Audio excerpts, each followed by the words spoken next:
Me ouvindo? Sim, sim. Beleza. Certo. Vamos lá. Primeiramente, eu queria dizer para vocês que são 17 horas e 4 minutos aqui na capital do Brasil, uma cidade legal, concebida por um comunista e atualmente habitada por um completo irresponsável, maluco, inconsequente. Habitada não.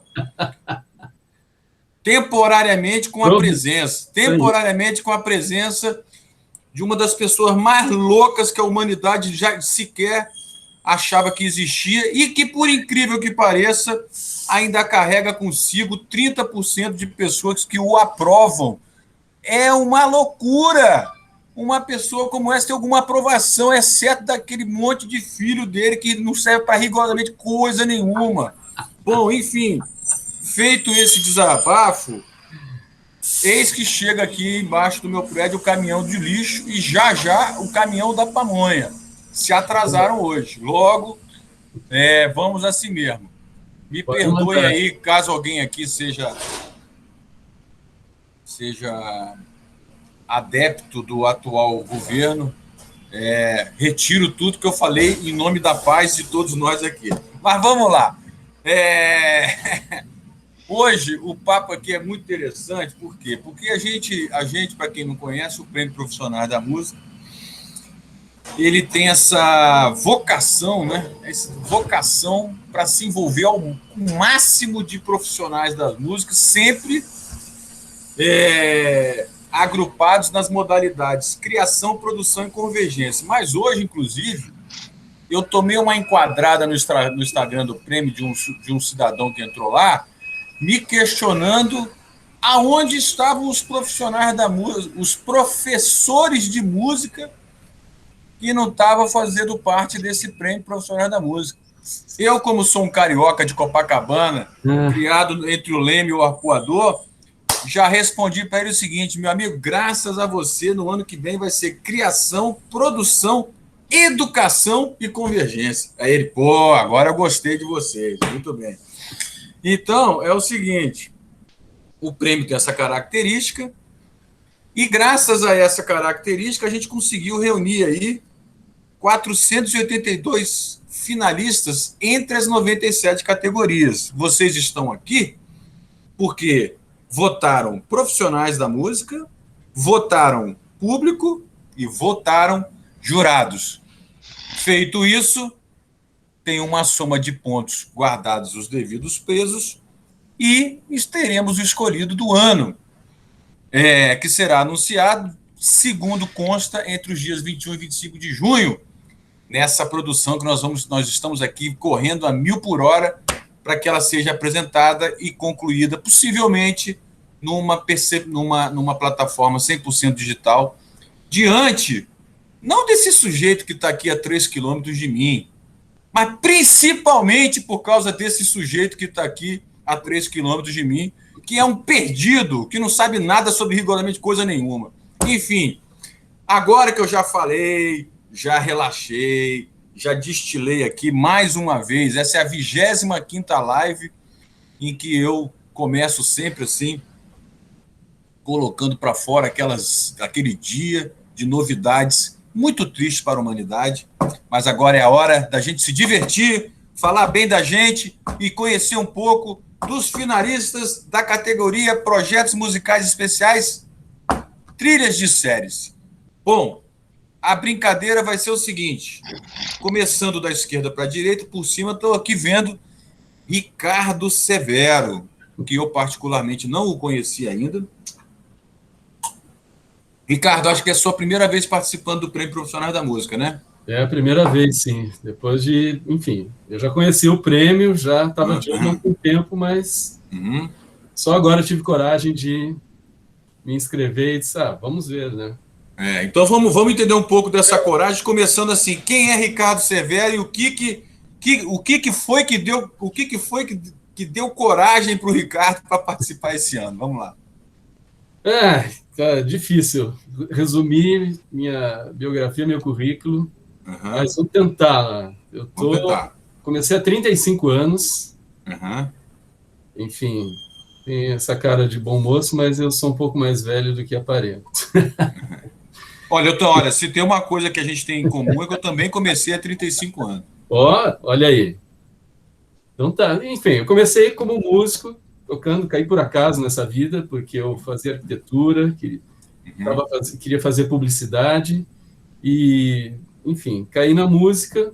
Aí no ano seguinte eu já fiz a minha primeira trilha sonora para teatro, e aí a minha vida nesses primeiros anos dos anos 1980 foi alternar shows com a Adriana Calcanhoto, o Bebeto Alves, que é um cara lá do Rio Grande do Sul também. Mas isso você tocando? Isso eu tocando. Qual é o seu instrumento, Ricardo? Teclado. Teclado. E alternando com isso, comecei a fazer trilha para teatro, e daí caí no cinema, dança, publicidade, enfim. Foi se afastando dos palcos? Fui me afastando dos palcos, e aí assim, um dos meus últimos trabalhos, inclusive, foi com a Adriana, tocando aqui em São Paulo, uma homenagem a Elis Regina. Eu tinha acabado de coproduzir um disco do Joe Eutanasia, ele conheço. Dourada.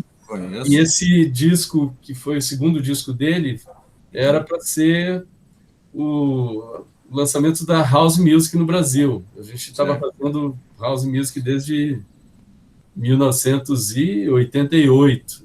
Porque o Dourado tá ali no final dos anos 80, início dos anos 90. Mas, infelizmente, um mês depois de lançar o disco, ele teve um acidente de carro e foi fatal. E foi aí que eu parei o meu trabalho no palco e fiquei só na trilha sonora. Ao mesmo tempo, eu fui chamado para uma produtora de jingles para trabalhar com eles full-time, e fui chamado pela PUC do Rio Grande do Sul para dar aula no curso de Publicidade e Propaganda, onde eu fiquei por 12 anos dando aula de produção em rádio e depois na pós-graduação em cinema, de sonorização para cinema. Em 2002, eu chutei o balde e disse, cara, chega de Porto Alegre, vim para São Paulo. 2002? 2002, eu vim para São Paulo e, enfim, porque eu vi que já tinha trabalhado com todo mundo lá e achei que em São Paulo eu poderia ter mais perspectivas. Eu estava de olho no teatro musical aqui, porque eu já fazia muito musical lá no Sul, compondo, fazendo arranjo, letra e música. Enfim, e aí vim para cá e comecei a galgar os passos. E agora aqui estou, eu tenho feito, nossa, eu fiz muita trilha para teatro aqui. Comecei a fazer algumas trilhas para cinema, que é o mercado mais difícil de entrar. E essa série que me trouxe aqui hoje é uma série que foi dirigida por um cara lá do Sul, que está aqui em São Paulo também, os gaúchos, se reunindo. E, enfim, ele já me conhecia lá e viu que estava numa espécie de limbo, assim, um ano que eu tinha acabado de fazer 12 trilhas para teatro, mais alguma coisa de publicidade, dança, e não tinha feito nada para TV.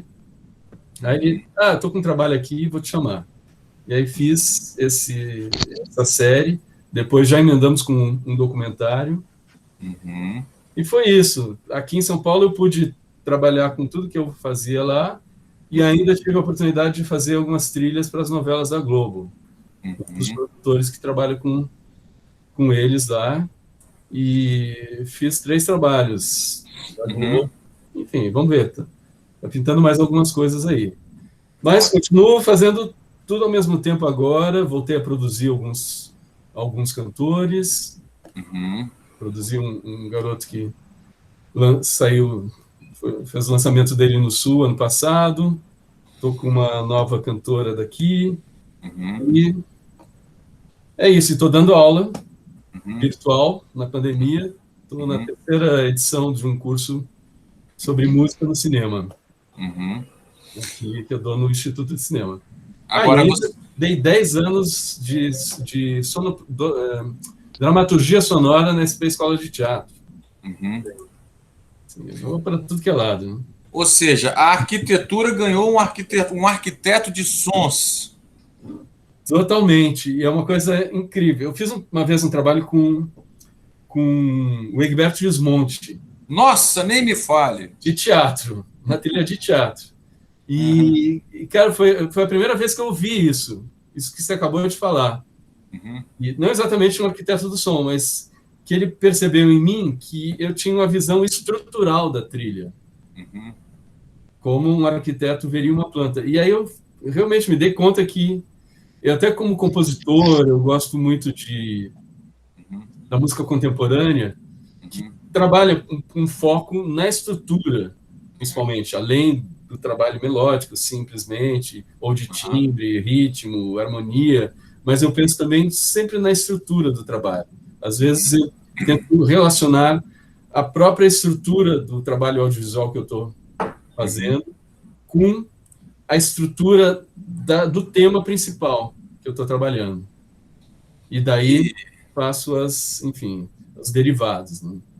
Receber um elogio do Egberto Gismonti é uma coisa rara, né? É uma coisa assim, simbólica. Eu ainda tremo um pouco nas bases. Quer dizer, a gente tenta, obviamente, ficar absolutamente normal em frente a essas figuras icônicas, né, da música. Egberto Gismonti, eu produzi um show dele em Brasília quando eu fazia a Feira da Música Independente. E depois eu vou contar essa história nos meus anais aí, porque foi uma aventura e tanta. Legal. Agora, a coisa que eu mais me lembro da figura do Egberto, quando a gente se conheceu nessa vez, foi uma camisa que ele usava. Eu nunca esqueci. A camisa era o seguinte: fotografia é poesia. Nunca esqueci essa frase. Entendeu? Do Egberto eu fico me lembrando das toucas dele. Eu tinha conhecido ele rapidamente, há muitos anos atrás, quando eu estava começando. Mas, enfim, fui na casa dele com um amigo dele, era pai de uma muito amiga minha. Depois, aí realmente eu tive essa oportunidade de falar com ele. Mas é engraçado isso, porque vira e mexe a gente cruza com essas figuras. Né? Eu tenho feito as trilhas para teatro do Jô Soares, por exemplo. Ah, legal. Eu vi a peça do Jô Soares recentemente. Qual delas? Uma que ele está... ele sendo entrevistado pelo Matinas. Sim. Enfim, é uma espécie de live falando da biografia dele. Né? Mas eu fiz as 3 peças anteriores dele, de teatro. Histeria, A Noite de 16 de Janeiro e O Praia de Cressida.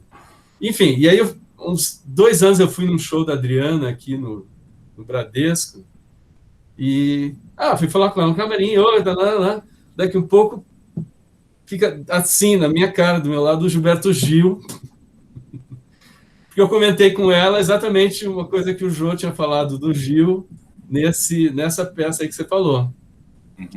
Enfim, eu fui assistir, daí encontrei com o Jô depois para pegar o livro dele, e dali eu fui direto para o show da Adriana. Cara, enfim, as coisas engraçadas, né? Porque a gente cruza e tem que falar com essas pessoas, normal, né? Mas, enfim, a gente está acostumado, porque nós somos artistas também e todo artista cruza com todo mundo, né? Eu acabei de fazer um trabalho com as figuras que estão na TV, enfim, estou sempre trabalhando com eles, é normal isso, a gente não pode, enfim, pensar que é especial, mas é isso. Vamos conhecer agora, aqui mais embaixo, meu querido, já conhecido, Marcelo Fruet. Eu tive a oportunidade de conhecer em Porto Alegre em 2018. 2018 ou 2017? 2017. E o Marcelo já esteve aqui no prêmio 2 vezes. Uma vez ele veio e levou o prêmio na categoria de produtor musical. E acho que no ano passado ele estava concorrendo em mais categorias, veio para cá, participou inclusive da nossa iniciativa chamada Lab PPM, que inclusive a gente vai fazer esse ano remotamente de um jeito aí que meu amigo Marcos Paulo do Orbis Studio disse que é possível, vamos ver. E aqui o Marcelo está representando aqui a trilha da série que se chama A Meta. E está aqui ao lado dos seus parceiros, que são o Átila Viana, que eu tive o prazer de conhecer também no ano passado, e, se não me engano, o Eduardo, né, Marcelo? E quem mais? E o Daniel Reutemann, que eu não sei se conseguiu aparecer aí, não estou vendo ele, pelo menos. Acho que não tá por aqui, não, pelo que eu vi. Não tá? Acho que ele não conseguiu se liberar. Marcelo, Eduardo e Átila. Para quem não conhece vocês, assim, eu acho bom a gente focar um pouco na série, né? Falar um pouco da série, mais do que...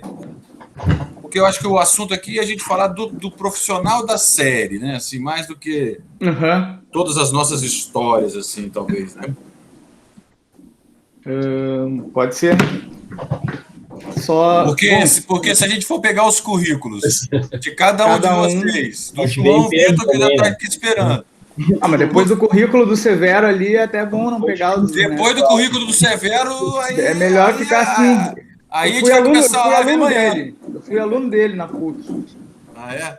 Legal. Ricardo, eu tive a sorte de estar na faculdade de Publicidade e Propaganda enquanto ele ainda estava lecionando. Então vamos combinar aqui uma coisa. Caso vocês sejam vitoriosos, vocês, por favor, peguem o troféu e dê para ele, porque ele foi seu professor, né, velho? Tranquilo. A gente divide todo mundo, não tem galho. Tá todo mundo merecendo. Mas vamos lá. Vamos falar que já são 17 horas e 22. Tá, então não sei, vocês querem falar alguma coisa, gurizada aí? Átila, de repente? Porque eu já falei nas outras lives, depois tem mais live também, de outras categorias. Cara, na verdade, a gente fez, assim, primeiro que eu fui bicampeão, tá? Tu acabou de dizer que eu ganhei só uma vez o teu prêmio aí. Não, eu falei que você foi bicampeão, uma vez sozinho e uma vez empatado, né? Ah, bom, eu tinha entendido que eu tinha sido só uma vez, mas também não tem problema. Cara, a gente entrou recentemente para o mercado da TV, assim, só que com muita intensidade. Foi uma coisa que a gente não planejou, na verdade, né? A gente sempre produziu disco de bandas e cantores, principalmente da cena mais alternativa, mas com muita profundidade, assim. A gente tem um trabalho que é bem profundo, que acaba reescrevendo muitas vezes as músicas junto com os cantores, desde a parte da canção, de posicionamento conceitual e tal, uma pesquisa bem legal, assim, bem bacana. E eu acabei montando uns workshops, assim, inclusive eu tive o prazer de fazer alguma coisa aí com vocês já no prêmio, e isso acabou atraindo olhares de pessoas de outras áreas que não sabiam do que era a produção musical, digamos assim, né? E que entraram em contato com o nosso método e tal, e acabei recebendo convites para fazer músicas para televisão. A coisa se deu de uma maneira muito natural, assim. Até que, quando viu, a gente estava fazendo bastante isso e a gente acabou mudando toda a nossa empresa aqui para poder atender essa demanda que acabou tomando uma parte bem maior do que a gente imaginava do nosso tempo nos últimos 2 anos.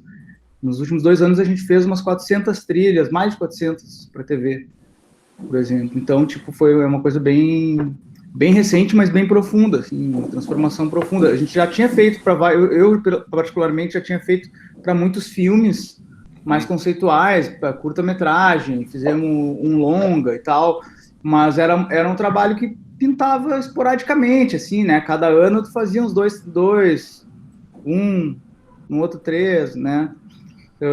Não era o foco. E agora, hoje em dia, é praticamente 50% do nosso tempo, ou mais, dependendo de como busy tá, né? O mercado, no momento, a gente fica fazendo trilha, assim. Para nós, se revelou algo muito mais leve, né?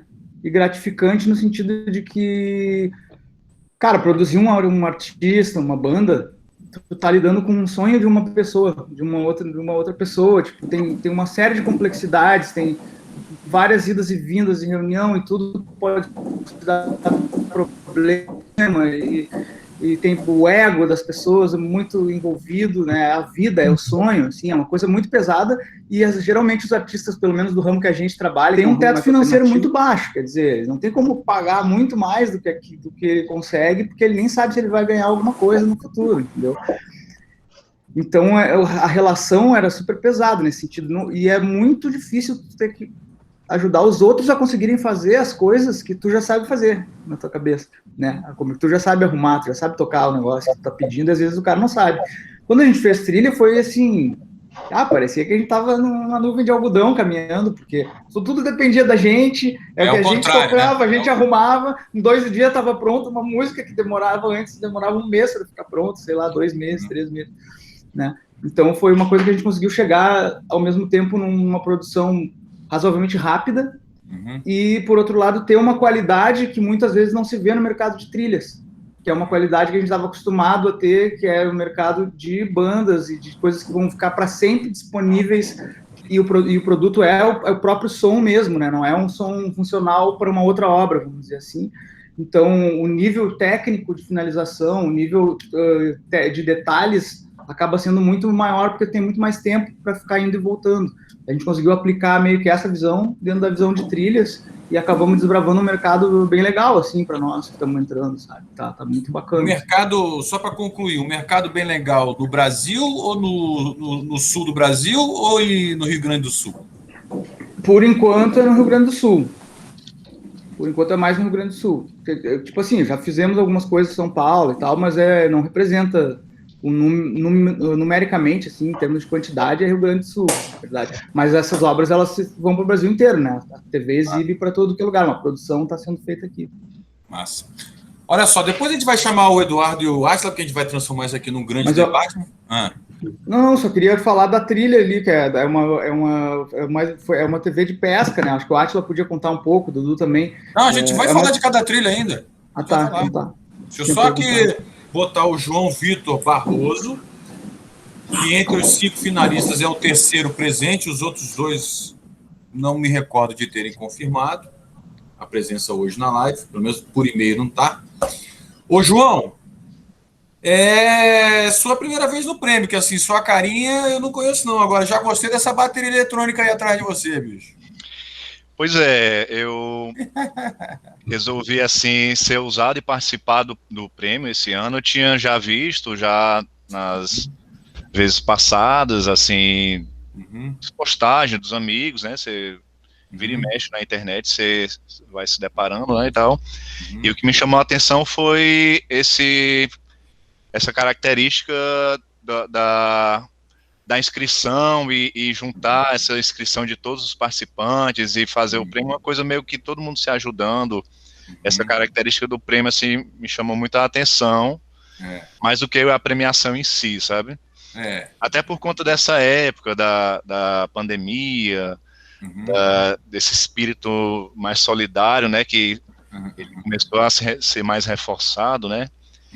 E aí eu acho que acabou que eu fui lá e me inscrevi, assim como quem não quer nada, e botei lá meu trabalho, aí algumas categorias. Você é finalista em mais de uma, né?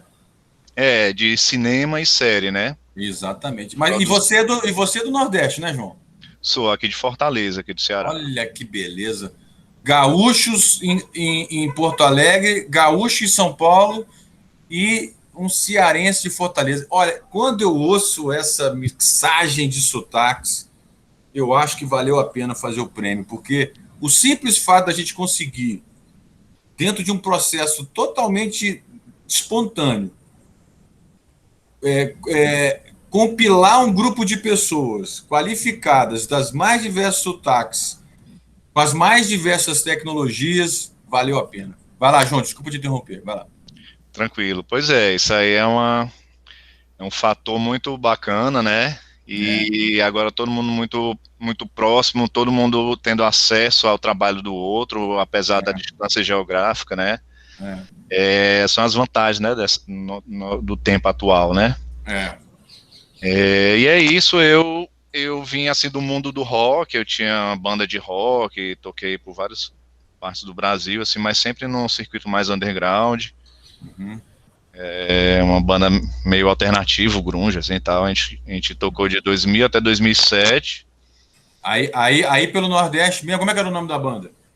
Two Fuzz, 2FUZZ. É um rock mais alternativo, mais grunge, assim. Sim. Tocou em alguns festivais, em Goiânia, lá no Bananada, tocou. Mas era uma banda de rock alternativo, assim, meio grunge, mas vocês iam de bermuda sem camisa, né? Porque no Ceará não dá para botar as roupas dos caras, né, velho? A gente se adaptava às circunstâncias. Dependendo do que fosse, o visual tinha que ser adaptado, realmente.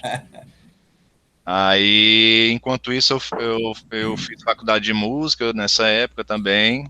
Fui empurrando assim, tentando conciliar com o tempo e tal.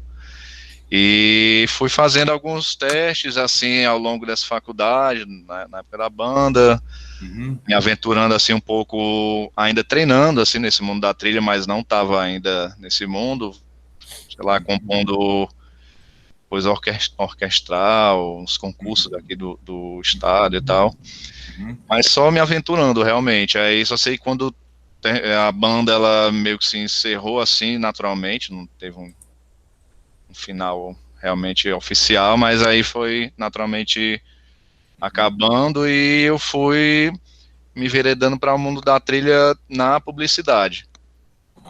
Eu criei uma produtora de áudio e eu fiquei nisso de 2008 até 2012, 2013, exclusivamente nesse mercado, assim. E quando foi 2013, exatamente, aí surgiu a oportunidade para fazer trilha para dança. Aí eu fui fazendo trabalhos com dança, aí fui ganhando certo nome aqui em Fortaleza, para várias academias, fazendo trabalho para diversas academias. E só sei que depois de um tempo, quando eu já estava com um certo portfólio, desenvolvido uma característica, assim, meu som, né? O cara, que era meu amigo de infância, e que inclusive foi um dos caras que me influenciou muito para eu começar a tocar guitarra, mostrando música do Nirvana e tal, essas coisas, que é o Petrus Cariri. Ele me chamou para trabalhar com ele, que ele é diretor de cinema. Aí, na verdade, o primeiro convite foi para trabalhar no filme do pai dele, do Rosenberg Cariri. Aí foi meio que um teste assim, aí rolou, deu certo, aí começou a parceria até então. E essa série que eu fiz, a trilha, né, pela fechadura, por ela eu tô aqui concorrendo ao prêmio, o convite veio por conta dos trabalhos que eu fazia com o Petros.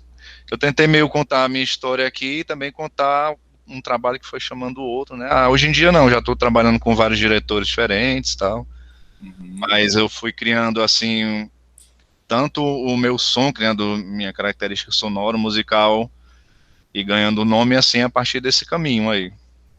Tudo isso influencia, até desde da banda de rock, as músicas que eu compunha nessa época, até as trilhas de dança, tudo foi decisivo na formação. Né? Pô, muito bom, hein? Olha só que coisa rica, hein? O Ricardo é músico, o Marcelo é músico, o Átila é músico, o Eduardo é músico, todos são músicos, né? Todos foram para os estúdios, ou para as tecnologias, ou para as máquinas, né? Ou para outras possibilidades, né? Unindo música e áudio, né? Digamos assim. E com experiências em trilhas para várias linguagens artísticas.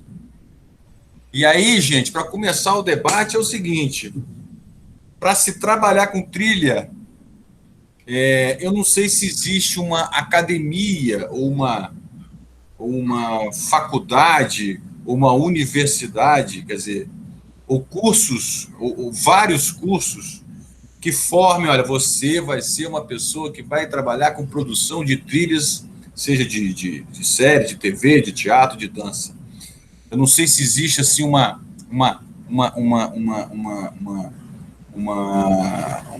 formação acadêmica para esse lado.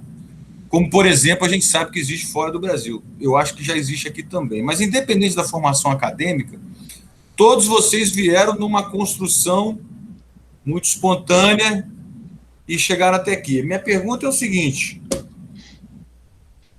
precisa trabalhar em todas ou daria para trabalhar só com uma como trilha de séries ou trilha de cinema? Precisa trabalhar do palco, na produção do artista?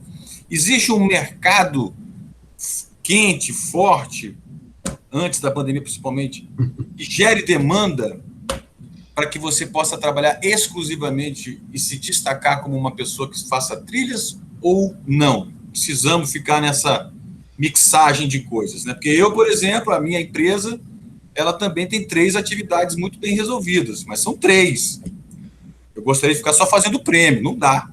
Então, assim, Ricardo, dá aí o seu ponto de vista. Olha, eu acho que a gente precisa, sim, aqui no Brasil, ter uma boa versatilidade, porque o conhecimento de uma linguagem acaba complementando a da outra. Tá? O meu conhecimento de fazer trilha para teatro me facilitou o trabalho de eu fazer trilha para cinema, que facilitou meu trabalho de fazer trilha para dança, e assim por diante.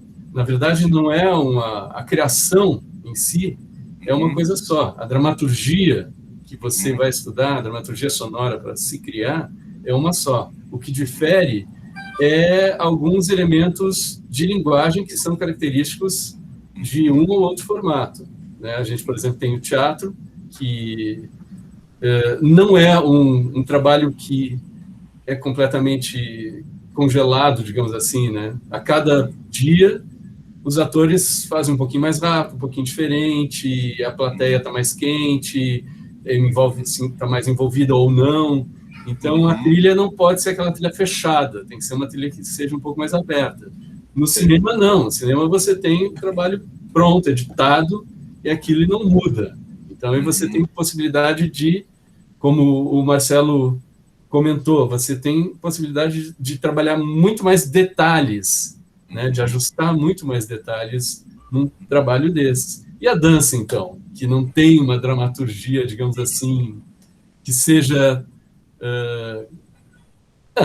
direta, né? É uma dramaturgia subjetiva. Isso é mais aberto ainda. É muito complicado. E fazer trilha para dança contemporânea é diferente de fazer uma trilha para um coreógrafo que trabalha mais dentro do clássico. A série envolve vários outros padrões também. Você tem que lidar com elementos que se repetem de um episódio para o outro. Você tem versões, porque você tem a trilha da abertura, que depois um segmento disso vira as trilhas de mudança de bloco, depois você tem a trilha de encerramento, que é uma variação. Enfim, quanto mais versatilidade, com certeza, eu acho que o seu trabalho evolui muito mais. Entendi. Mas existe essa dificuldade de a gente não ter uma academia ou um lugar onde a gente possa realmente estudar isso. Entendi. Marcelo, Átila e Companhia Limitada. Inclusive o Reutemann entrou dando sequência aqui, já deixando para o Átila ali, eu acho, falar em segundo. É o que o Severo estava comentando. Também, eu acho que é importante a gente entender que cada mercado desses aí vai ter uma velocidade, vai ter um elemento que é mais importante. Na televisão, por exemplo, a velocidade é muito importante. Então, tu tem que ter uma matemática de logística de produção que consiga funcionar, né? Por exemplo, que a gente consiga fazer músicas que sirvam para vários momentos diferentes, climas que vão se repetir, mas que não seja a mesma música. Tem toda uma matemática para conseguir fazer rodar, que eu acho que é o grande lance da TV, no caso, né? Que é o que a gente está falando hoje aqui, né? Mas, ao mesmo tempo, falando sobre o profissional, apesar de não ter um curso que contemple isso, até porque, na verdade, você teria que ser um curso totalmente transversal, que atravessasse, né, multidisciplinar, assim, porque, né, como o Severo estava comentando, a questão da linguagem, ela atravessa vários segmentos aqui. A gente está falando de música, mas é uma música que está a serviço da dramaturgia, né, de uma história, de uma narrativa. Então, daí tu já tem que sacar de narrativa, tem que sacar, né, entender a estruturação disso tudo, como a música se encaixa nisso. É uma área super rica. Mas, ao mesmo tempo, a gente está falando de criação e execução, que acontece que eu acho que no Brasil não tem um mercado... Isso acontece em muitas áreas. No próprio mercado da própria música também se repete, eu acho, essa questão estrutural, que nos mercados de primeiro mundo, do mundo desenvolvido, digamos assim, existem segmentações dentro do processo produtivo em que cada pessoa está fazendo uma coisa. Então tem o cara que às vezes ele cria a música, escreve numa partitura, tem o cara que toca, tem o cara que grava, tem o cara que mixa, e tem o cara que finaliza, e depois a música, e tem o cara que finaliza a música dentro do filme. Às vezes, no Brasil, é comum que tu é obrigado a ter numa mesma situação toda essa galera junta, ou dividir em 2 no máximo, assim. É muito raro ter 3 pessoas, uma para fazer cada coisa, assim. Não acho, no máximo 2 pessoas vão fazer. Então o cara tem que saber criar e tem que saber tocar e tem que saber dar uma pré-finalizada, pelo menos, né? Tipo assim, até não saber finalizar totalmente, até ok. Mas o ideal no Brasil é que se saiba um pouco de cada processo. Por isso acaba sendo uma profissão também que eu acho que é um pouco diferente da trilha de publicidade, que é uma trilha um pouco mais... como é que eu vou dizer assim, mais descartável, de certa forma. A questão de finalização, dependendo do tamanho do cliente, não vai ser tão importante assim. Consegue começar fazendo mais cedo. A trilha de TV, de série, de obra, pelo menos alguém, né, que coordene a equipe ali tem um histórico legal nas costas e tal, para não ratear, né? Não sei o que o Átila acha aí, mas eu acho que vai mais ou menos por aí, né? Só que é legal falar sobre a trilha também, porque a nossa série Nós vamos falar sobre a série de cada um. Se eu estou querendo entender um pouquinho da atividade. Mas já vamos entrar na série. Um pouquinho ali do que o Marcelo disse é que, embora às vezes exista isso que tu comentou, Gustavo, que o mercado impõe, né, essa diversificação, tem um lado bacana também que as áreas acabam dialogando bastante, né? Então, eu acredito que, tipo, quando a gente trabalha com produção de trilha sonora, a gente acaba se tornando produtores melhores também de artistas e vice-versa. Pegando um gancho de uma coisa que tu falou lá atrás, que eu acho que além disso, para nós, né, que todos somos músicos aqui, no caso, e que a nossa equipe aqui, todo mundo teve seus trabalhos artísticos também, acaba que o trabalho com trilha é uma curtição lúdica também, que eu acho que é um momento que a gente tem para poder tocar e poder não cuidar só do trabalho artístico dos outros. Então, tipo, assim, eu vejo no meu trabalho, né, esse lado como paralelo ao lado de produção, de mixagem, como um lado que tem como dar uma extravasada mais lúdica e brincar também com os brinquedos que tem ali, que a gente adora. Então, acho que tem esse ponto que é bem interessante, assim, que eu acho que acaba sendo gratificante. Legal. João, e você, meu amigo? Eu acho que de uns anos para cá estava tendendo a ter um mercado cada vez maior e mais efervescente. Eu acho que a gente está no momento meio que parado, assim, né? Deu uma baixa. Eu fiz muitos projetos esse ano, por exemplo, que são projetos que se iniciou 2 anos atrás, 3 anos atrás, sabe? Cinema é muito lento, né? Esse processo. E eu já fico preocupado com o próximo ano, né? Porque aí o próximo ano já vai ser uma consequência, sei lá, de 2 anos atrás, um ano atrás.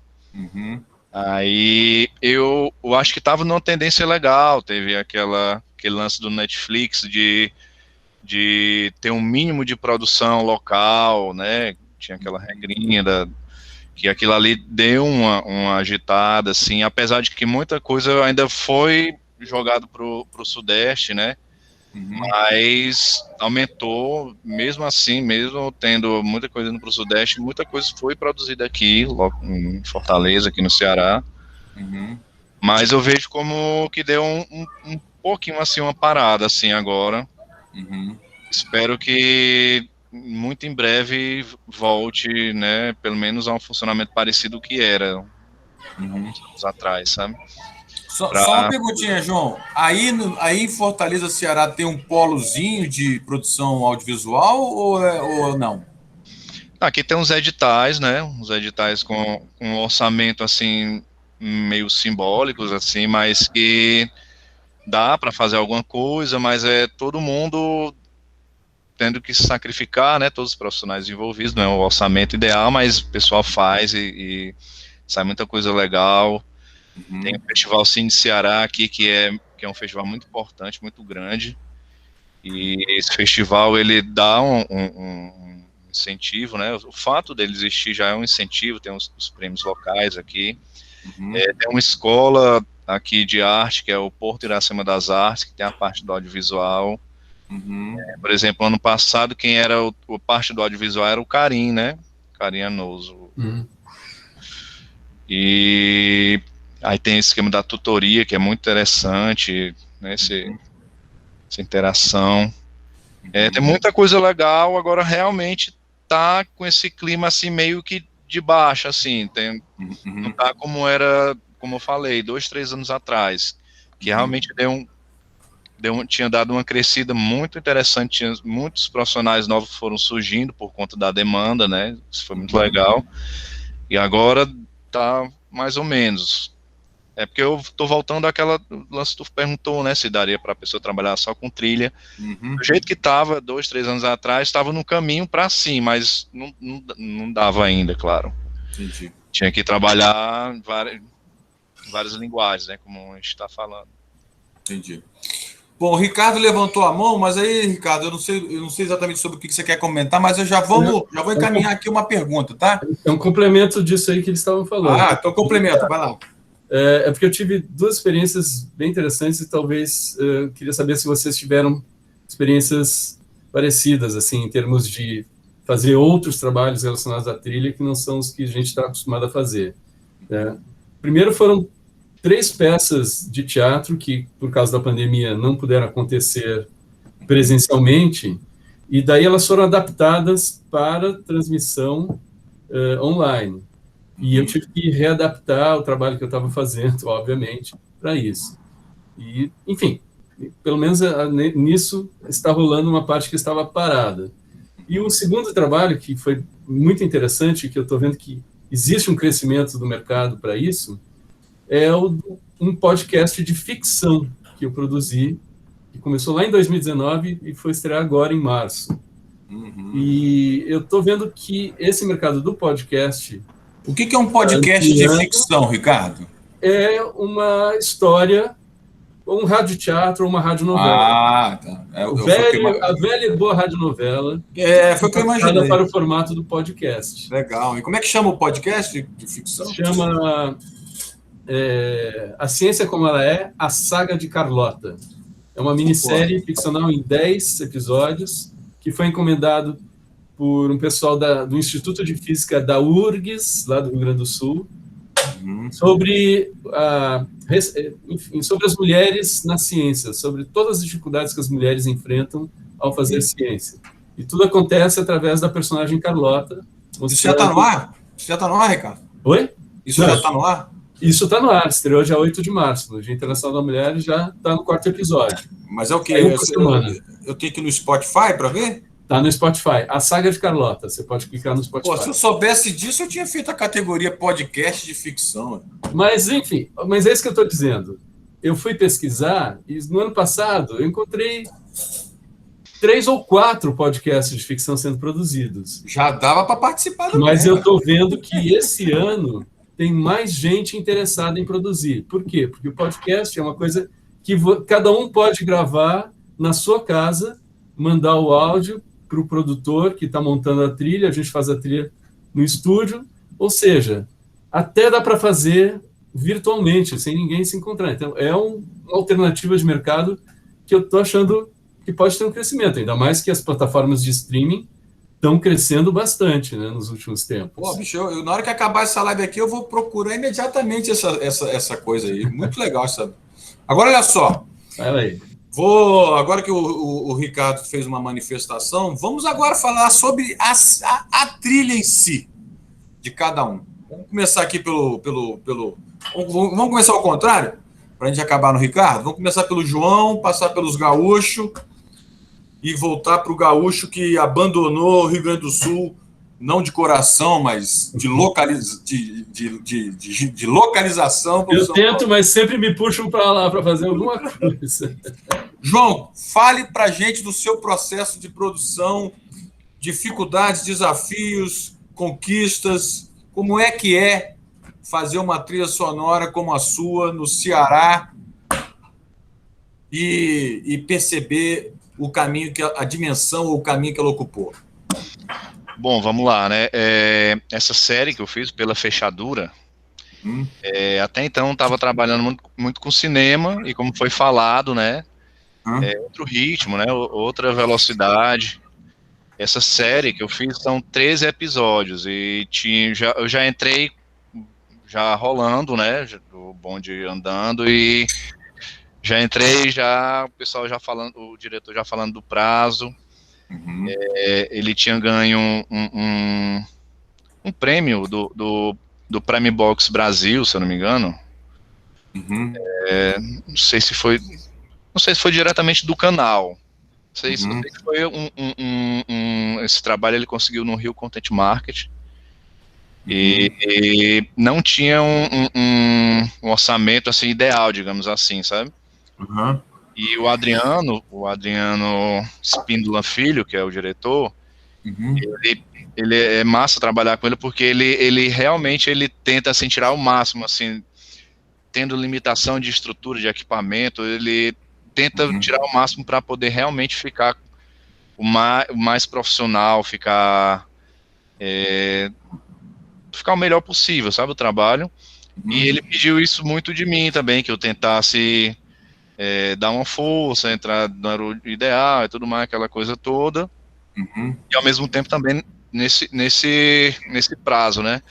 Então, realmente foi um grande aprendizado para mim, que fazia até então mais dança e cinema, né?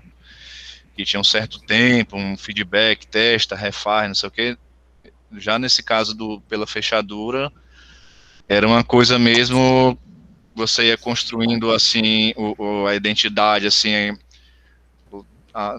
durante o processo mesmo, os primeiros episódios, ou até quando eu estava lá na frente, nos episódios lá da frente, eu voltei alguns episódios do início para poder ver que tinha sido criado um padrão, que tinha sido criado uma característica. Eu voltei para poder dar uma padronizada melhor e ficar mais dentro do contexto geral. Teve esse lance de que teve que ser feito durante o processo mesmo, não tinha tempo.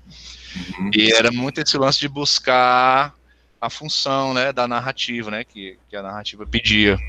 Não tinha esse lance do cinema de você ficar alisando, jogando detalhe, ficar... deu certo, foi, bola pra frente, vai mandando, e sempre isso foi um grande aprendizado, essa série pra mim. E no final acabou que até essa parte financeira assim tem valido muito a pena, porque tá rolando já há alguns anos no Prime Box Brasil e tá sempre rendendo, né, os royalties, né? E ficou muito massa. Quem assiste a série não imagina que todo mundo ali deu uma força, que todo mundo ali teve que se sacrificar um pouco, né? O Adriano comentou que até nas filmagens, assim, durante o processo das filmagens, ele ficou doente 2 vezes, né? Aquele lance de você esgotar, assim, o corpo, né? E a série, falando sobre a série, é uma série meio Nelson Rodrigues, assim, só que com essa pegada atual de tecnologia, e pela fechadura muito falando sobre essa coisa de o que você faz escondido, quem realmente você é, sabe? Legal. Aí tem muito esse lance de celular, de stalker, né? Esses fenômenos atuais, né? E uma outra característica da série é que são episódios totalmente independentes um do outro, né? Tem em comum o assunto, assim, digamos assim, né? Mas cada história é independente da outra, cada episódio é independente do outro. Até um dos últimos episódios, que é de uma história que aconteceu aqui em Fortaleza, até umas coisas meio pesadas, assim, de um cara que não aceitou, a mulher quis dar o pé na bunda dele, ele não aceitou, e aí matou a mulher e ficou com ela o corpo dela num apartamento. Foi um negócio assim, bem bizarro, sabe? Entendi. E ele fez esse episódio bem inspirado nisso, sabe? Nesse episódio real. A Letícia aqui pergunta se foi inspirado na peça O Olho da Fechadura. Talvez, talvez sim, tem que falar com o Adriano. O Adriano Filho responderia melhor. Realmente, ele nunca tinha me falado sobre isso, mas pelas características das histórias, a narrativa, tudo como acontece, né, eu não duvido nada ter uma forte inspiração. Muito bom. E então, quem quiser ver a série, vai aonde? Por enquanto, eu sei que está no Prime Box Brasil, eles estavam negociando para fazer a distribuição nas outras plataformas, né? Mas, por enquanto, oficialmente, só no Prime Box Brasil. Muito bom. Vamos lá, o grupo do Rio Grande do Sul, a caravana do Rio Grande do Sul. Fruê, Morlim, Viana, e peraí que eu vou pegar o último sobrenome para fazer aquele clima Emerson, Lake and Palmer. Deixa eu ver, é o Reutemann. Fala agora, Fruê, como é que foi a concepção, resultados, perspectivas a partir dessa série de vocês aí que você vai detalhar para a gente? Vai lá. Tem vários. É muito doido, porque eu acho que talvez a gente seja exceção aqui no grupo do tipo de trabalho, né? Porque quando eu escuto o João falando ali, eu vejo bem aquela coisa onde a narrativa, existe uma narrativa artística e que existe ainda um cuidado, apesar de ser uma série, né?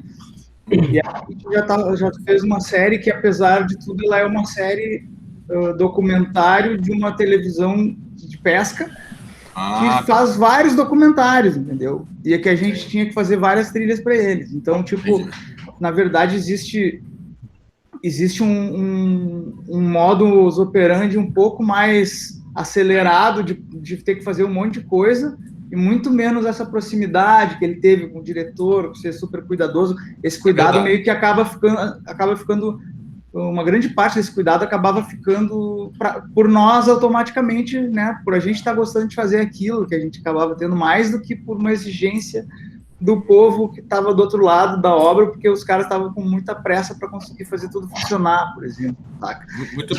Muito legal essa percepção aí, foi. Só que essa série em particular, ela tem uma coisa que é muito massa, que é o seguinte. Apesar de ser um cara indo pescar, como em quase todas as séries onde tem pescaria, né? Você vai pensar que é sempre a mesma coisa, mas não é. Só que o cara que é o personagem central, que é na verdade o programa meio que é ele, assim, que é o Gaba, ele é um personagem fantástico, assim, porque ele é um cara que ele transforma o ato de pescar, estabelecendo metas que ele tem que cumprir nos lugares meio bizarros que ele vai pescar, e daí ele parece um Rambo da pesca, assim. Ele transforma o lance numa aventura Indiana Jones, assim. Daí a gente pegou e fez umas trilhas meio épicas, né, orquestrais, super massa de fazer, e que daí meio que exagera essa coisa, sabe, assim, do personagem. Então acabou ficando assim, apesar de ser feito tudo numa linguagem que é filmado muito rápido, às vezes tem coisa que é ele mesmo com o celular num lugar nosso se filmando, então tem essa coisa mais tosca, né, do documentário produzido na hora, assim, que as coisas estão acontecendo e tal, em lugares mais inóspitos, mas ao mesmo tempo teve esse requinte junto com a trilha e dos roteiros e da maneira do cara não ser só um pescador, mas ser também um personagem em si. Ele é esse personagem, isso é muito legal. Então, abriu um campo também meio dramatúrgico para a gente conseguir explorar um documentário com uma dramaturgia essa que normalmente não tem. Por isso que ficou tão bacana que a gente, né, acabou trazendo para o prêmio. Assim, eu acho que os guri podiam falar um pouco mais, mas... boa tarde a todos aí, pessoal. Na verdade, como teve muitas séries a serem feitas e muitas trilhas, o que era mais minucioso mesmo nessa questão de detalhes era mais as trilhas de abertura e encerramento, né? Que às vezes a maioria das vezes era alguma coisa mais sincada, pensando mais na imagem mesmo. E nessa série específica era um negócio mais orquestrado, e a trilha, a meta, ela é da abertura. Então teve mais esse trabalho pensando mais na imagem, além daquele que seria uma trilha de background, né? Então, como teve tipo muita trilha, tipo em escala industrial mesmo, assim, tipo no ano fazer 400 trilhas em 4 pessoas. Sério? 400 trilhas? Em qual período? Um ano. E meio, eu acho, É por isso que eu tô vendo aí que no fundo de vocês aí tem essa discoteca aí grande, esse monte de quadro aí. Já vi que vocês ganharam um dinheiro forte, porque só para comprar esse monte de disco aí, né? Esse acervo aqui é do meu colega de apartamento, o grande jornalista Ariel. Acho que ele tá aí com a gente. Mas eu me delicio que tem muito disco bom. Mas, então, muitas vezes acontecia de a gente criar uma trilha que seria mais de background e os produtores da série curtirem muito a trilha e a gente adaptar para a abertura. Isso aconteceu em mais de uma. Acho que essa em específico da Meta foi mais ou menos isso. A gente tem que adaptar para a abertura para ela se tornar uma trilha mais principal. Pô, mas que maravilha, bicho. 400 trilhas. Porque, olha, quando eu vejo uma fala farta assim, pô, bicho, fico muito feliz. Porque vocês são uns carinhas assim de 40 para baixo, né, velho? Certamente. Agora que já passou a chibatada, é fácil de falar. Na hora tá complicado. Porra, que legal, bicho. Assim, trabalhar com o que se gosta é um privilégio, né, bicho?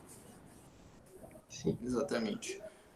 E, cara, o Dani queria falar. Deixa eu só colocar uma coisa que não tem nada a ver, mas tem a ver porque o Severo falou, o Dani, que é o Daniel Reutemann, que está aqui também, que fez as trilhas com a gente, ele também teve, eu acho que a mesma questão que o Severo estava comentando de fazer umas peças de teatro que acabaram passando para online e tal, trilha. Só para comentar, não sei se você quer falar alguma coisa aí dentro da série ou de...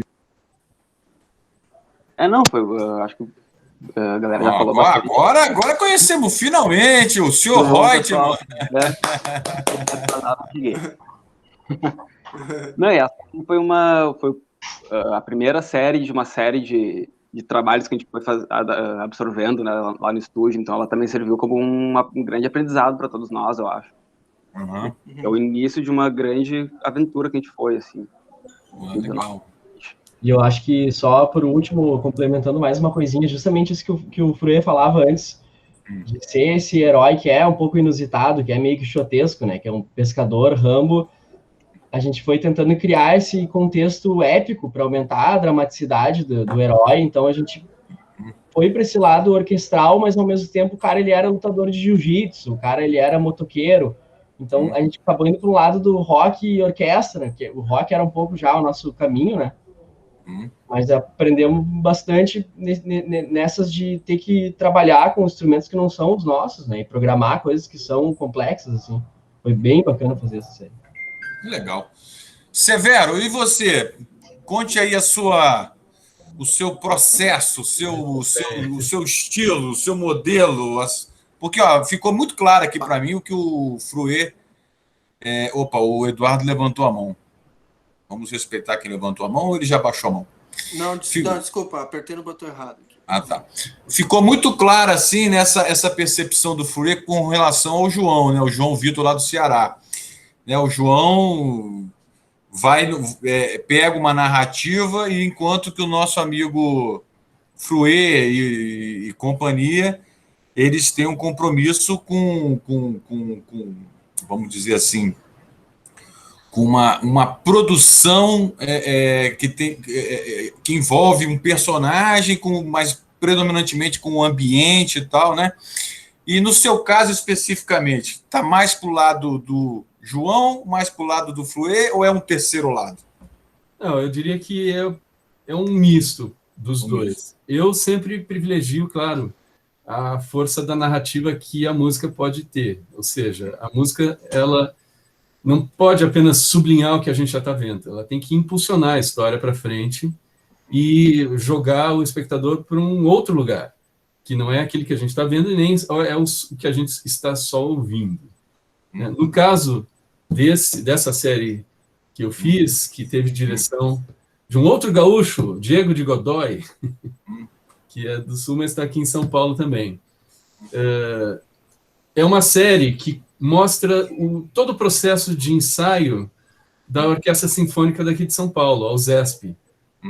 Então, eles mostram eles preparando todo um concerto a partir do ponto de vista dos músicos. Começa com a maestrina, vai para os músicos das cordas, depois vê os músicos da percussão e do coro, fecha com os músicos dos instrumentos de sopro, passa pelo de madeira, depois os sopros de metal, e aí no sexto e último episódio a gente vê o concerto sendo feito. Então, é muito interessante, porque mostra a vida de cada um desses músicos, tudo que eles passam, o cotidiano deles, né, na casa deles, como é que eles chegaram na orquestra, enfim, uma série rica de muitas histórias.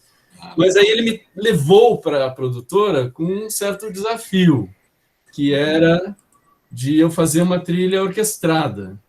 Aí enfim, eu cheguei na reunião de briefing, falei com ele antes, claro, mas eu disse, não vou fazer uma trilha orquestrada porque, imagina, eu vou perder, por mais que eu seja bom, meus timbres sejam bons, eu tenho um bom equipamento para gravar, se eu não tiver a orquestra para gravar uma trilha, e eu não tinha orquestra, o orçamento só permitia que eu gravasse com a minha Digital Audio Workstation, né, lógico, e os timbres que eu tenho. Então, falei para eles, olha, eu não vou fazer uma trilha orquestrada, eu vou para o lado oposto, eu vou fazer uma trilha completamente eletrônica e vou misturar o eletrônico com o da orquestra ao vivo. Aí os caras me olhando assim, quê? Como é que você vai fazer isso? Quem você pensa que é para mexer aqui na nossa tradição, seu Severo? Severo aqui somos nós, não é você, não. Mas como eu sou metido e gosto de fazer o contrário. Enfim, fui lá, e aí disse, não, eu vou fazer a trilha da abertura, e aí a partir disso vocês vão ter uma ideia da linguagem que eu estou querendo usar. E aí foi assim, eu conversei com o cara que estava editando a abertura, a partir de uma referência visual que o Diego, o diretor, tinha dado para ele, fiz a trilha, mandei para o cara, encaixou que nem uma luva. Assim. E aí foi ótimo, porque os produtores, né, os caras, os donos da produtora viram e deram ok, pô, é isso aí, vamos lá. Cara, eu fiz a trilha dos 6 episódios, de 1 hora de duração, que foi uma canseira também, assim como o Marcelo falou. Não fiz 200 trilhas, mas eu fiz mais de 50 trilhas para 6 episódios de 1 hora. E, enfim, e deu super certo. Não foi mexido em nada do que eu apresentei para eles. Eles curtiram. Eu fiz a brincadeira de sair uma trilha eletrônica enquanto estava entrando o pessoal da orquestra ensaiando, ou então sair da orquestra e ir para o eletrônico. E funcionou muito bem, felizmente. E ainda rendeu mais 2 álbuns de trilha que eu joguei no Spotify, né? Já está tudo pronto, né? Vamos botar lá. E, fora isso, aí eu queria até levantar uma questão, ouvindo o João Vitor falando dos royalties. A coisa que mais me deu trabalho, além de ter que editar toda a trilha, detalhe, eu ainda tive que fazer a mixagem de todo o áudio. Eles mandavam o áudio montado, eu tinha que mixar todo o áudio do documentário. Mas deu um trabalho, mas, enfim, foi, né? Foi bom porque eu pude deixar minha trilha como eu queria na série. Mas a coisa que mais foi chatinha de fazer foram as kill sheets. As velhas e boas kill sheets. Mas, aí a questão que eu quero levantar, na verdade, é de todo músico que faz audiovisual precisa ter, que é aquela preocupação com o objeto da sincronização, né? Como isso vai render depois. Cara, até hoje eu ainda tenho trabalhos de audiovisual, inclusive fiz uma websérie durante a pandemia, que foi ao ar, e agora eles estão vendendo para um monte de plataformas. Cara, eu até fiz as kill sheets, eles não me pediram. Não é que hoje me ligam porque deu problema, porque eles precisam das kill sheets para as plataformas de streaming. Como é que não sabiam? Enfim, vocês ainda enfrentam esses problemas de ter que discutir a questão como é que funcionam os direitos autorais, os direitos conexos das trilhas que vocês fazem? Boa pergunta. Aliás, viu, Ricardo, aproveito aqui para fazer uma mediação, porque assim, a minha humilde companhia aqui, eu não sei se você sabe, nem o João, mas talvez o Marcelo Frutti saiba, mas eu represento em Brasília a maior sociedade de direito autoral do Brasil, que é a UBC. Sim. E esse assunto que você está falando é o meu dia a dia. Então, se algum dia você, o João, o Marcelo tiverem algum problema, saiba que mesmo daqui de Brasília a gente pode te dar todo o suporte para essas questões relacionadas à documentação, formalização, sincronização, que essa é a nossa praia. Mas essa pergunta dele é muito interessante. Essa questão documental, como é que é, João? Como é que é Fruet, Viana, Morlin e Reutemann? Isso é uma coisa muito séria. Talvez a coisa mais importante, sem querer desmerecer a produção de uma trilha, mas a manutenção do seu patrimônio, a formalização do seu patrimônio, da sua criação, para mim, é a minha obsessão na vida. Tanto é que o slogan do prêmio esse ano é do analógico ao digital, vivo direito autoral, entendeu? Quando o Ricardo estava falando sobre o Kill Sheet, né, que deve ter sido uma trabalheira, né, 6 episódios, eu lembrei quando estava no processo do Pela Fechadura, que foram 13 episódios. E episódios com muita trilha, galera que montou assim, fez aquele esquema dos temp tracks, né, que colocar a trilha de referência, e quando eu ia dar uma sacada nos episódios, aí eu já dava uma sacada curtindo e vendo, já sofrendo por antecipação a trabalheira que ia ser, porque era música direto. Muito, muito dinâmica, sabe? Assim, a forma da história ser contada. E na época, a minha associação ainda não tinha a plataforma online para registrar, então foi naquele programinha CIS-RC.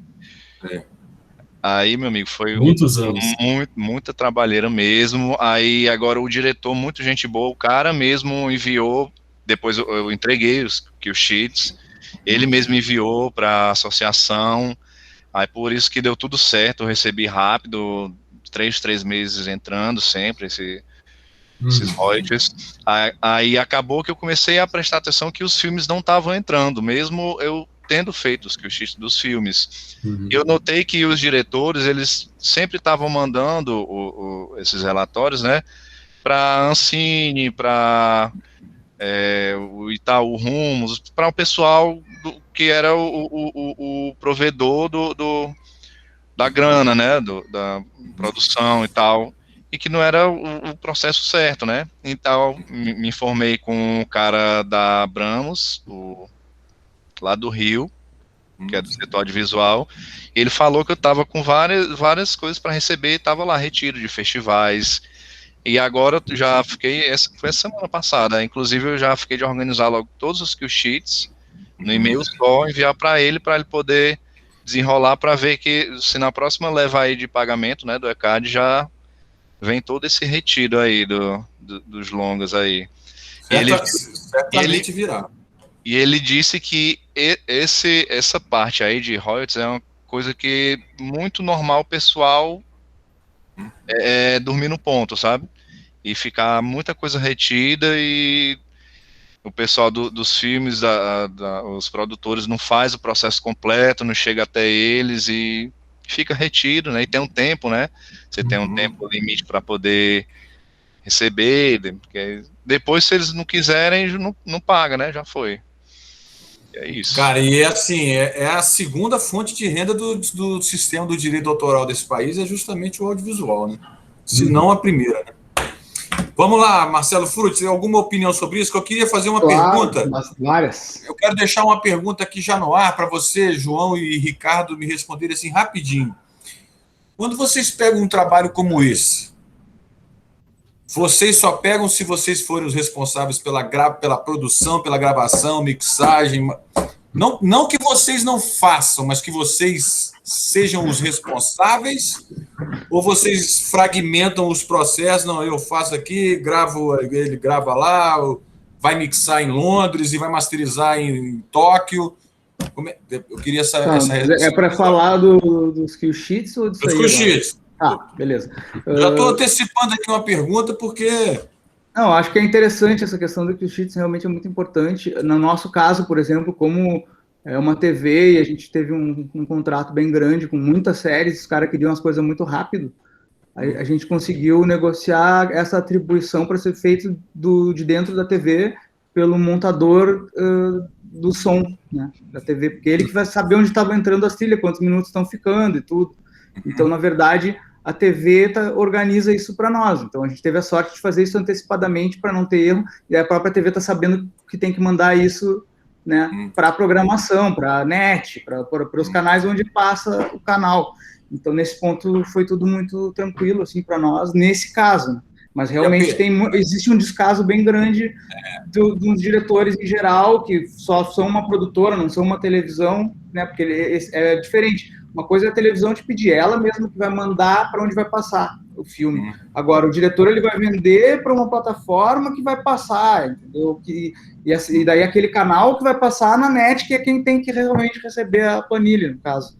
Né? Não é o canal, é a net, que tem que chegar na net, né? Na TV. Minha curiosidade, Fru, é o seguinte: a televisão que está responsável por isso, ela é adimplente com o sistema? É que não é a televisão que paga esse sistema. Quem paga é a transmissão. Então, se a tua transmissão, no nosso caso, ela só é cabo, por exemplo. Então, é o cabo que paga. A Sky, a net, tal. Diferente do que o João falou ali, que o cara não vai te pagar, na verdade, eles sempre pagam. A única coisa é que, em vez de tu receber, outra pessoa recebe, quando tu não pega o dinheiro a tempo. Porque ele é como uma fatia de bolo que é dividida entre todo mundo que está ali registrado. E se tu passou daquilo, tu vai receber a tua fatia atrasada ou retirada da fatia de uma outra pessoa. É muito louco esse sistema aí. Né? É diferente, assim, não é... Pelo que a gente estudou, não é uma coisa tão... Não é que não é certo, mas é a maneira como se encontrou para fazer, né? O bolo desse mês é isso, desse trimestre é isso, então divide entre todo mundo que está aqui registrado. Até que o cheat não tá, tu não entrou na divisão. Daí tu vai entrar, quando tu clamar por isso, tudo aquilo que não entrou vai entrar na divisão do outro bolo. Se aquele bolo for menor, tu vai ganhar menos. Se aquele bolo atrasado for maior, tu vai ganhar mais. Se passar 5 anos, tu deixou dividir para os outros e não vai ganhar nada. É meio que Vamos lá. clima. Olha só. Trabalha dessa forma também. A Globo monta a planilha de som porque eles são a produtora e eles vão veicular, né? Também. Mas nunca teve nenhum problema de inadimplência. Eles pagam direitinho. Mandam é verdade. Falando em Globo aqui, acaba de sair a notícia que a Sony acaba de adquirir a Som Livre, né? Vamos lá. Processo... Opa, 18 horas e 15 minutos. Meu Deus do céu, eu jurei que não passaria hoje de 1 hora de 15 minutos de atraso. Eu vou fazer só essa pergunta aqui. Vocês só fazem produções se vocês forem 100% responsável do começo ao fim, ou vocês aceitam fragmentar o processo com outros? Sim ou não? Sim. Sim o quê? Aceito fragmentar. Sim, mas também. Eu acho que isso aí depende da proporção, né? Da produção, do tamanho aí que vai. Sim, também, claro. Nessa série, eu trouxe uma assistente que fazia toda a parte inicial da mixagem de som e a parte inicial das kill sheets, claro, eu orientava, depois eu dava só o acabamento final. Mas não tem jeito. Quando a produção é grande, a gente precisa ter outras pessoas junto. Só dá para assumir tudo quando a produção é uma produção pequena ou quando não tem nada de dinheiro e você não consegue chamar mais ninguém para te ajudar. Mas quanto maior a produção, melhor. É sempre bom dividir e ter parceiros no trabalho. Concordo. Olha só, gente. Eu não tenho tempo para mais nada. São 18 horas e 17 minutos. Daqui a pouco eu vou entrar numa outra live aqui, já diretamente relacionado com os lançamentos da minha companhia, que também é responsável por distribuição, edição, essas coisas todas aí. Mas vamos lá. Ricardo, João, Marcelo, Morlim, Viana e Reutemann. Você sabe que a gente acaba essas lives aqui com uma perguntinha que tem uma resposta de vocês que está virando um filmezinho, que é o seguinte: o que é ser profissional da música? Ou melhor, ser profissional da música é o quê? É uma teimosia, é uma alegria, é uma felicidade, é resistência, é existência, é uma chatice? Eu não sei porque que eu estou nisso, eu estou nisso porque eu amo. 140 caracteres. Peraí, mas eu acho que se o meu amigo Felipe estiver aqui, a gente vai ter que fazer uma fotinha ainda antes, né, ô Felipe? Você está aí? Por favor. E até que tu, então vamos ter que tirar essa fotinha. Felipe, você gostou do papo hoje ou você acha que esse assunto ficou muito, muito distante da sua realidade? Porque o pessoal aqui falou de coisas muito, muito legais, eu achei, muito específicas assim. Eu gostei, vamos botar mais 1 hora? Ah, não, o Ricardo tem que dar aula. Eu sou culpado. Se não fosse as aulas do Ricardo, a gente faria mais 1 hora. É isso aí. Deixa eu anotar aqui o que essa galera vai falar. Vamos lá, Vamos peraí. deixar para a ala jovem começar, então, né? Para ver Vai o lá. que os novos pensam de ser um profissional da música, porque quem já é nego velho já tá malhado, né? Ó, mas deixa eu só posicionar aqui meu tecladinho. Peraí, para eu anotar aqui. Vai lá, pode começar, por favor. O Dudu é o jovial da turma. Dudu ou Jovial? Vai lá, Sempre Dudu. 20. Não, tá, eu acho que uma questão muito importante é tu tentar aprender sobre várias questões, desde o direito autoral, tu entender o que significa isso para a tua vida enquanto artista, né? O que a tua obra significa, além da parte de criação, que eu acho que às vezes isso meio que se perde no meio do caminho, tu entender o mercado, entender o que são os teus direitos. E eu acho que isso é uma parte da profissionalização que ainda se perde muito dentro do nosso mercado brasileiro. Eu acho que isso é uma das questões bem pertinentes aí na questão de profissionalização. Tá, mas só assim uma frasezinha, Dudu. O ser profissional da música diga lá, eu tentei fazer uma edição em tempo real, não consegui. Tá, não, uma frase, cara, eu acho que ser profissional da música é estar na luta todo dia, ainda mais hoje em dia com todo esse governo que está contra a gente. Eu acho que isso é muito importante, estar dentro das notícias e lutar pelo aquilo que a gente ama, que é a música.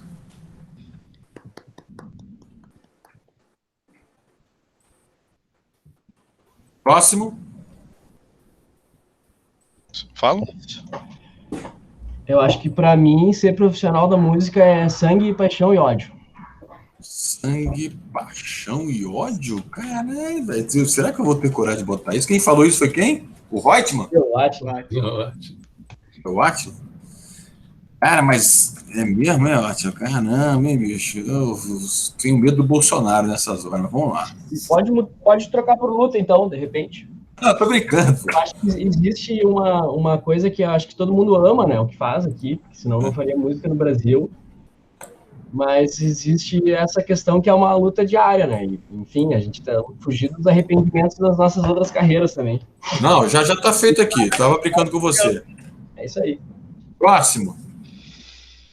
Eu acho que concordo aí, vou no discurso do Átila, você mata um leão todo dia, você tem que convencer a você mesmo, os outros, sei lá, a sua família, de que aquela parada é séria, né, que você escolheu trabalhar com música, e ao mesmo tempo é um privilégio muito grande, né, também como o Marcelo falou, né, que você tá ali trabalhando, aliás, foi o Átila falou, você tá ali trabalhando, você tá curtindo, você tá brincando, e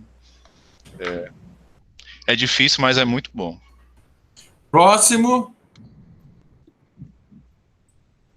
Pode ser eu sei, cara, ser um profissional da música é um ato insano de amor, tanto a emoção humana, a existência humana, a coletividade, mas também ao egoísmo, à individualidade, assim, sabe? Isso aí, para mim, é ser um profissional da música. Próximo. Acho que sou eu. Bom, a música, ser um profissional da música, para mim, é uma vocação, é algo inevitável. Mas, ao mesmo tempo, é o caminho que eu sempre escolheria em qualquer vida que eu pudesse ter.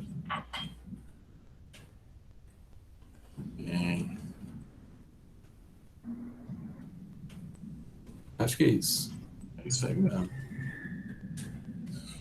Muito bem, seu Ricardo Severo. Ó,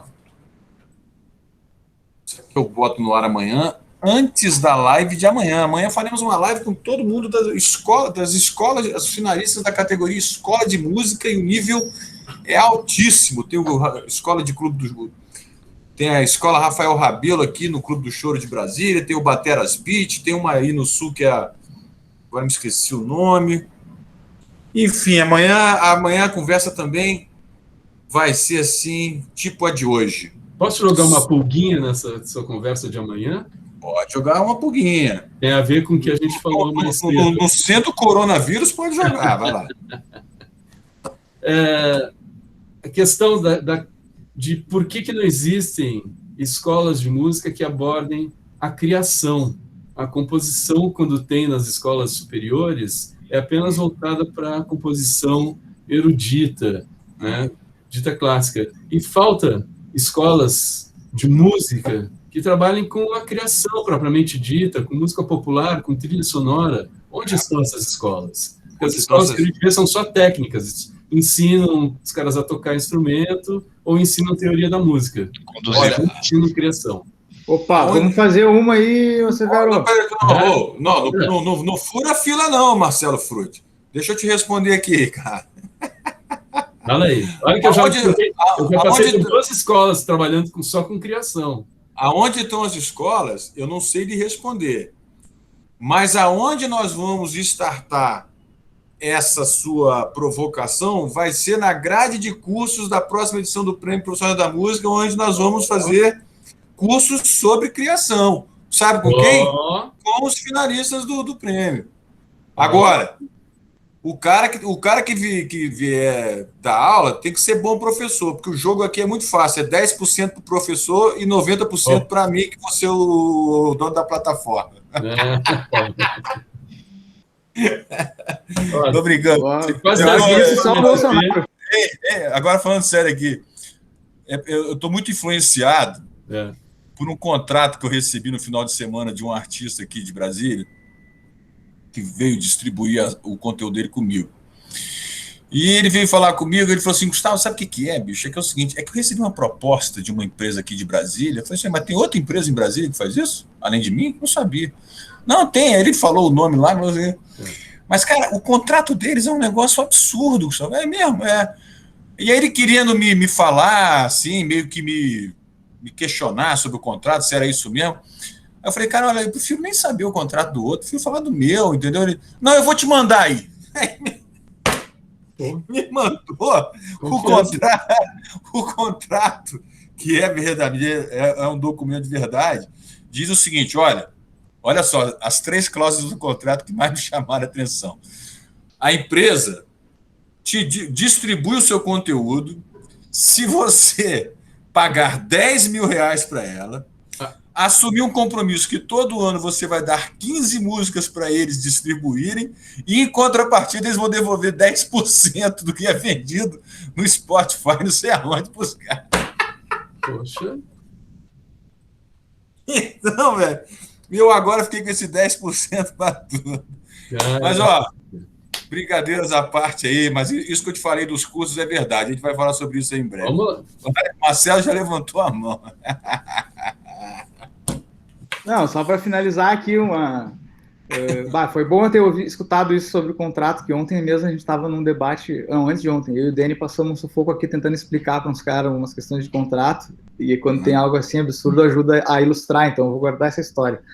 Mas eu queria... Se quiser, eu te mando esse contrato. Eu queria só... Já virou de todo mundo. Me manda que é legal. Uhum. Mas eu queria, assim, cara, queria agradecer em nome de toda a minha equipe aqui.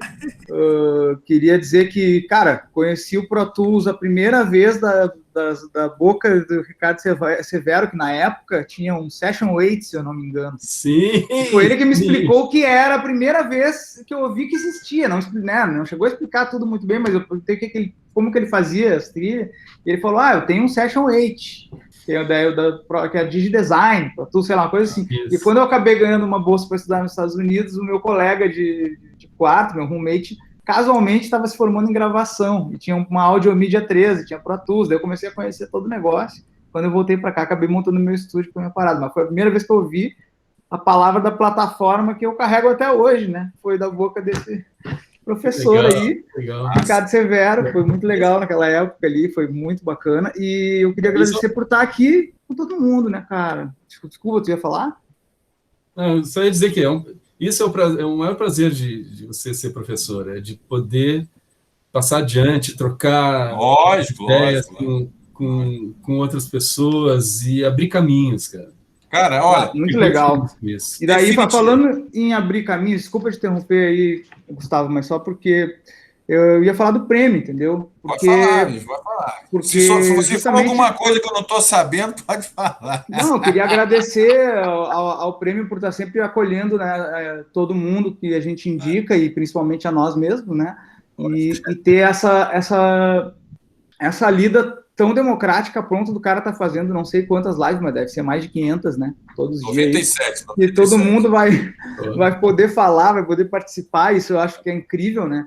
E a maneira como todo o processo é feito, que é bem democrático, num certo sentido, até onde pode ser, pelo menos, aparentemente, e contar a minha história, que eu tive surpresas 2 vezes, uma surpresa muito grata, de ter sido contemplado como produtor do ano lá, e sendo que, cara, eu não era, digamos assim, o favorito, entendeu? Eu tinha nomes muito grandes, principalmente na segunda vez, né? Tinham nomes gigantes, assim, competindo, então eu nunca imaginei que fosse acontecer.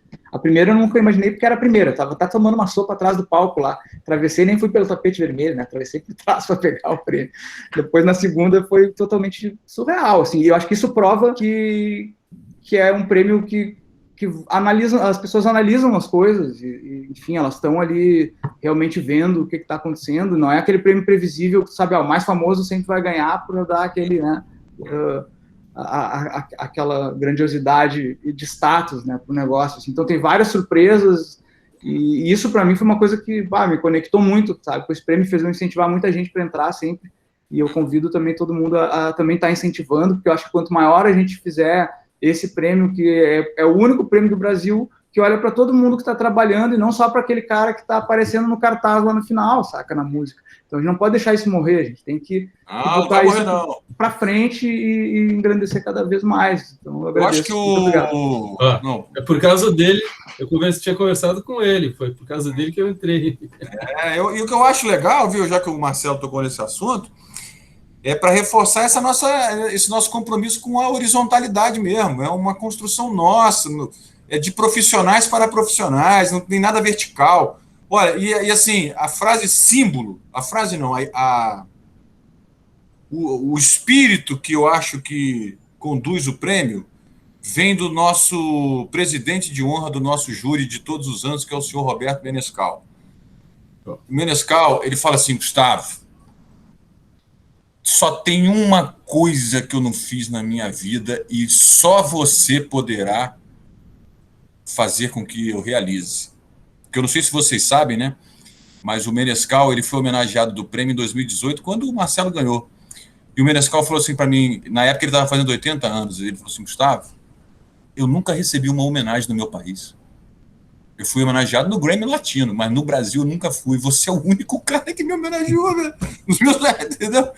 E aí, ele tem uma frase, é o seguinte, cara, tem um sonho que só você vai conseguir que eu realize. O que é? É poder entregar o troféu pro melhor hold. Cara, o hold é a pessoa mais importante da minha vida, velho. E aí, esse ano, finalmente, a gente conseguiu ter a categoria melhor hold. E o Menescal, porra, mas logo esse ano que vem essa pandemia, vai que a gente não se encontra aí, como é que eu vou dar esse troféu? Enfim, já estou esperando aí orientações aí dos professores sobre esse curso que a gente vai querer dar, obviamente, tá? Ó, João, fique firme aí no Ceará, foi um prazer te conhecer, muito legal, assim, a sua construção. A minha amiga Letícia, produtora do prêmio, lembra vocês que receberam um e-mail aí que é preciso mandar uma foto para a nossa cerimônia de premiação. No caso aí do Fruete, do Morlin, do Viana e do Roy, é melhor vocês fazerem uma foto juntos, porque não tem como fazer uma foto cada um, tá? Faz uma foto aí tipo banda. E mande dentro do prazo para a gente, porque o prazo está apertado, a gente não quer dilatar mais. Ó, Ricardo, você, inegavelmente, é um profundo conhecedor da sua atividade. Já percebo assim um cara vitorioso, realizado e certamente com um presente, um futuro aí brilhante pela frente. Os meus amigos aqui do Sul, pô, agora que eu entendi por que os caras estão fazendo 400 obras, né? Tudo uns caras novinhos, aí faz 400, né, bicho? Pô, quero ver se botar na minha idade aqui, né? João, como eu te falei, vê se você perpetua aí essa sua conquista no Prêmio Profissional da Música para todo mundo aí do Nordeste, do Ceará, que a gente quer mais é que a fartura e que a riqueza dominem não só o prêmio, mas o Brasil, Brasília, enfim. Vivam os produtores ou os criadores de trilhas sonoras para séries. Vocês, os finalistas da sexta edição. Tchau, Obrigado, gente. Gustavo. Obrigado. Prazerzão. Valeu. Parabéns, gente. Valeu, galera. Valeu. Até mais. Até.